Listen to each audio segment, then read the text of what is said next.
Here we go!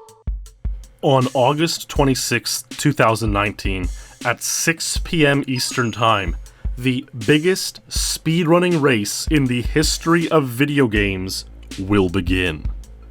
The race in World of Warcraft Classic from level 1 to level 60 is the ultimate race to crown the ultimate gamer of our generation.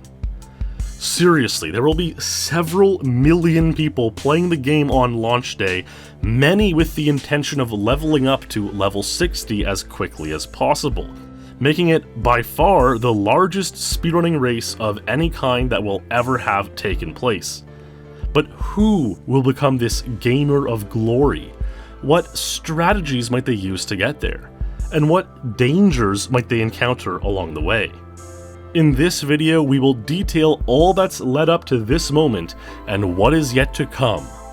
This is the race to level 60 in WoW Classic. What came first, WoW or speedrunning?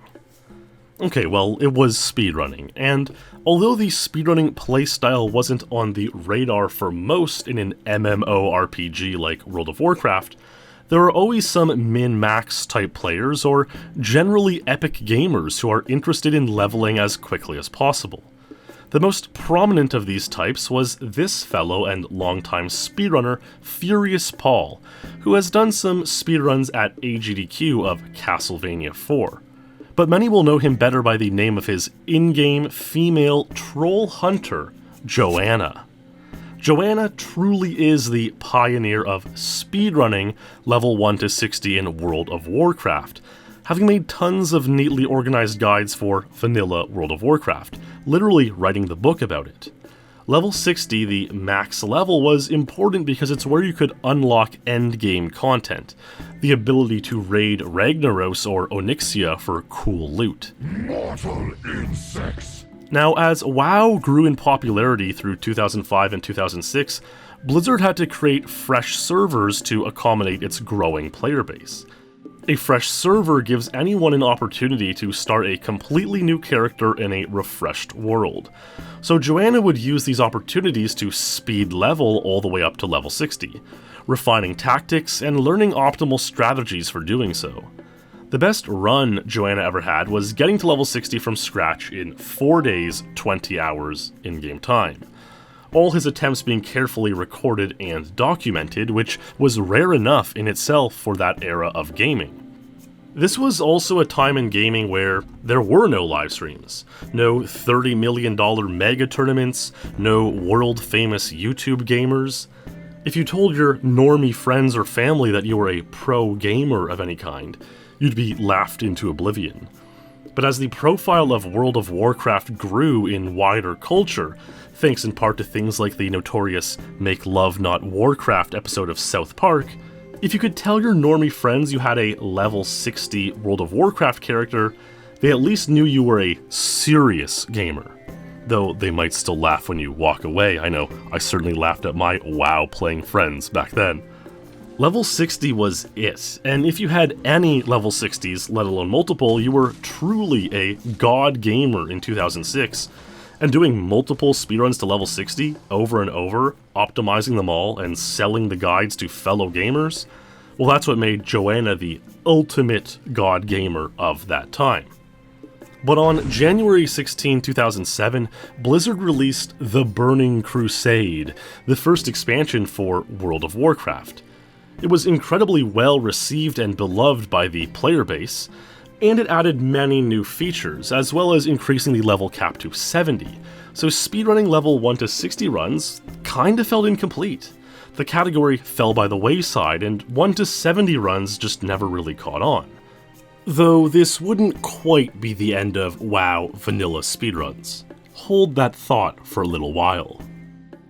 WoW carried on with new expansions every couple of years. While the game remained popular and beloved by its fans through the Wrath of the Lich King expansion, and stayed popular through the early days of Cataclysm in December 2010, things started quickly tailing off. Now, I'm not saying World of Warcraft necessarily lost players to these games, but the downward trend of WoW, visible here in Google Trends, started in early 2011 and carried on through early 2013. And it coincides with the rise of other games like Minecraft, Skyrim, League of Legends, and surely many others. Some will tell you Blizzard began catering towards the more casual gamer, rather than the hardcore, stereotypical kind, capable of subsisting off Mountain Dew and Taco Bell for weeks on end. Some of it may have been players just wanting to move on, or who had life catch up to them. But it was safe to say the era of World of Warcraft being the big daddy of games was long gone.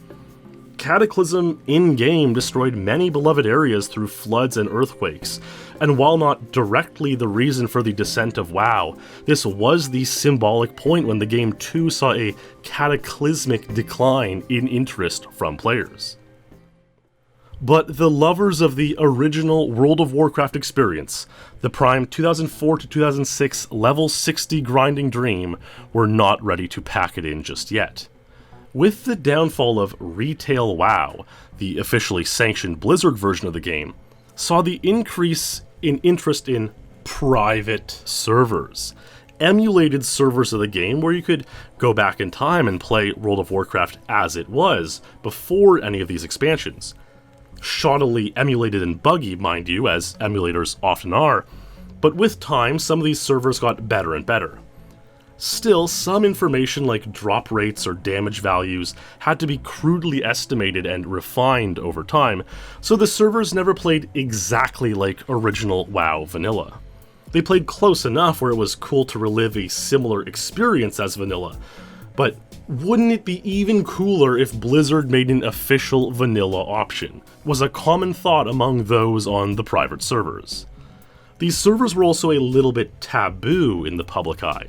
Technically unlawful to play as you're kind of stealing the game, and certainly illegal to host a private server. Live streaming private servers of vanilla WoW could get you banned from Twitch, and very well would if you were a large streamer who had tons of eyes on your streams. So those wishing to play on private servers were expelled to the hinterlands and underground of gaming, like a kind of speakeasy for World of Warcraft players. There were many of these servers online at any time. The most infamous of these servers was one called Nostalrius, launched in February 2015, a server that had over 800,000 accounts registered. Now around this time is when Blizzard stopped reporting their own numbers of paid subscriptions to the retail game. They had about 5.5 million after this huge dip post Warlords of Draenor release, and no one knows how far that dip kept going. At the very least, you could say there was a non-negligible percentage of WoW players playing on private servers at any given time.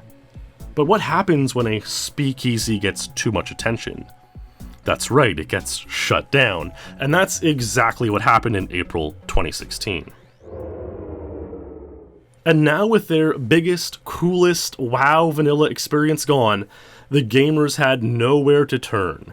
And so one brave World of Warcraft fan dared to ask what was on everyone's mind directly to Blizzard. Have you ever thought about adding servers for previous expansions as they were then? No. And by the way, you don't want to do that either. You think you do, but you don't. You think you want it, but you don't. You have phones, don't you? Oh wait, in any matter, Blizzard really didn't want to do the one thing all its true fans wanted it to do. But as time went on and as subscriptions to the World of Warcraft continued to decline, they had no choice. After literally summoning the guys who made the Nostalrius server to Blizzard HQ to find out how they made such a successful Blizz-like server, and then just straight up ghosting them for 6 months, Blizzard realized what had to be done. And at BlizzCon 2017, they swallowed their pride and announced WoW Classic servers. The entire community collectively said, "Wow," and started planning their vacation days 2 years in advance just so they could stay home and relive the greatest gaming experience of their lives, spend a week grinding as hard as they can to reach level 60. And now, 2 long years after that announcement, here we are, on the cusp of WoW Classic release. The thing millions of WoW fans have been waiting a decade for. Millions ready to speedrun their way to level 60. So, how's it gonna happen? Well, there are 2 main methods of gaining XP in the game: completing quests and killing lots of creatures, commonly called mobs. And these 2 methods give rise to 3 strategies we're going to discuss that players will be keen to jump into from the moment Classic releases. The first method is the solo questing method, where you more or less run around the far reaches of Azeroth, doing quests for XP and killing mobs in between quests to supplement your XP. Doing the quests alone can get you a large percentage of the total XP needed for level 60, but not all of it, so you need to kill mobs. Hunters are particularly efficient at gaining XP by grinding mobs because their ranged attacks and ability to let their pets do much of the work allows them to keep their distance, taking less damage, meaning they need to spend less time on healing. Joana expects that his mark of 4-day 20-hour gameplay time will be beat substantially, given all the new knowledge and optimization over the last decade. But that does bring up an interesting point. Because the private servers are all just emulation, much of it are guesses, made off videos that still exist from vanilla days, or things players remember. It's impossible to know exactly what the official WoW Classic will be like, and it's thus impossible to adapt and optimize any run fully until that's known. And that's notwithstanding the already immense challenge of optimizing a speed leveling route that's 4 days long. Oh, but here's a problem with the questing method. Because everyone on the server is going to be attempting to do the same quests, and many of these quests involve defeating some creature or creatures that only spawn in limited numbers every few minutes, it's likely many will get bottlenecked. You can see here in the classic beta stress test from the other week, as soon as everyone loads in, they all run towards Sarkoth the Scorpion for an easy quest. But there are way more players there than can actually complete the quest. Only one group of 5 will get the kill on Sarkoth, while everyone else will have to wait until respawn for another chance, which they might not even convert. So it might be better to avoid these quests when possible until the rush of players completing them calms down. But if you can do all these easy quests first and get ahead of the rush, you'll be the first one out to all the subsequent quests, living free and easy on your way to level 60 glory. Another interesting strategy that could result in the world's first level 60 is using a mage class character to repeatedly lure together large groups of creatures and kill them using your area of effect or AoE damage spells. Ideally, the mage would level up to around level 16 by doing quests.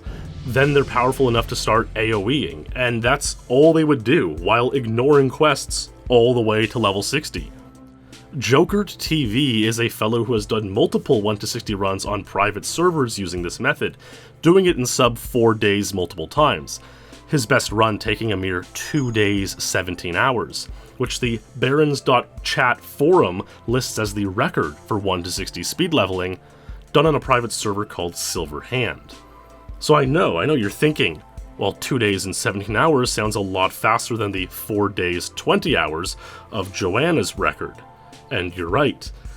But based on information learned from playing the official WoW Classic beta a few months ago, it's widely expected that the mage AoE method of leveling will be more difficult and less efficient in the official WoW Classic. JokerdTV himself made this video explaining many of these reasons, most of which come down to groups of mobs behaving much differently in WoW Classic compared to how they've been behaving in private servers over the years. Is this enough to slow down the mage AoE leveling style to something on par with or slower than the solo questing routes? Given we only had a couple of months of beta testing to go off, We don't know, and only time will tell. And these discrepancies between private servers and what was seen in the WoW Classic beta have given rise to another possible fastest speed leveling method: dungeon grinding, or cleaving as it's often called. The mobs in the Classic beta dungeons seem to have given around 25% more experience than what was seen in private servers, and these mobs also seem to do a lot less damage, making just repeatedly grinding through dungeons much easier and more efficient. A viable method for speed leveling. So you start up, grind quests until you level enough to competently run through the dungeons, maybe around level 15, and you just keep dungeon cleaving all the way to 60. Again, we had only a couple months of Classic Beta data to pull from, so it's still a widely unproven method, but it's certain that speed leveling through dungeons will be faster in WoW Classic than it was in private servers. And in those private servers, this method might have taken around a week of play to get to level 60. So will it be that much faster, 2 or 3 days faster, that it ends up being even faster than mage AoE grinding or solo questing? Could it be the fastest method of all? Again, only time will tell. But if this method does end up being the fastest, it opens up the possibility for a character of any class to be the winner in reaching level 60. If you're with a group of 5 doing dungeons 20 hours a day, you'll all get around the same XP. And if you were the one who stayed up all night, gaining a little more XP than your teammates while they were speed sleeping for 4 hours, it could be possible that even a warrior or paladin, traditionally the classes slower at leveling through quests, could be the first to 60. Alright, and that brings up another critical issue. Sleep. If we take an expected duration equal to or shorter than Joana's 4-day 20-hour run, that's sort of the upper limit of where a normal human can stay awake. The all-time world record is 11 days staying awake, but 4 or 5 days is pretty insane for anyone. Some people are going to attempt to reach level 60 without sleep. And even if it does only end up taking 4 or 3 days flat, it's still a long time to be gaming consecutively. And while there have been many people who have done 72-hour streams unharmed, it can be a dangerous activity. Are you even a real gamer if your loved ones never emailed you those articles about gamers who passed away in internet cafes after marathon gaming sessions? There is a non-zero chance that someone will pass away playing WoW Classic in its opening days. So be safe out there, gamers. Drink water, stand up every few hours, and listen to your body and mind if you're going too hard. Becoming the first level 60, and let's be real, you probably won't actually become the first level 60, it's not worth your life.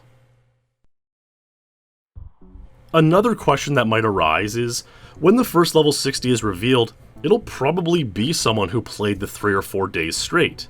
How will it be possible to prove that it was only one person doing the whole thing, unless it's live streamed with Facecam?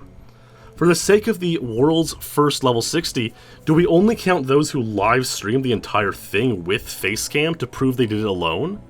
It'd be quite easy for any 2 skilled solo players to just play 12 hours a day, each on the same account, taking turns, and probably become the first level 60 account. And that's very well what might happen. So do we only highly regard the first person who live streamed leveling to 60? Do we care at all about a faceless username that Blizzard might recognize as the first account to 60? There will be tons of stories to sort through that come from many alleged solo accounts to 60 over the first few days of WoW Classic release, and who knows if any of these will be taken seriously unless they're live streamed. This will be the race of a lifetime. There has never been, nor ever will be, a moment in gaming where millions of people are all racing towards the same goal. Speedrunslive.com used to be the biggest hub for speedrun races, and the largest races I could find there were this 127-person Super Mario 64 race in 2016, this 301-person Link to the Past race in 2015, and this 87-person Ocarina of Time race in 2013. actually a pretty cool one with a crazy goal, and most people who participated had no hope of actually winning the race against some of the game's best. But they all were definitively speedrunning, trying to reach an end goal as quickly and directly as possible. So it's safe to say that even though most of those logging into WoW Classic on August 26th don't really have a chance of being the world's first level 60, they are all playing with that end goal in mind, and are all definitively speedrunning in a way, making this the largest race in speedrunning history.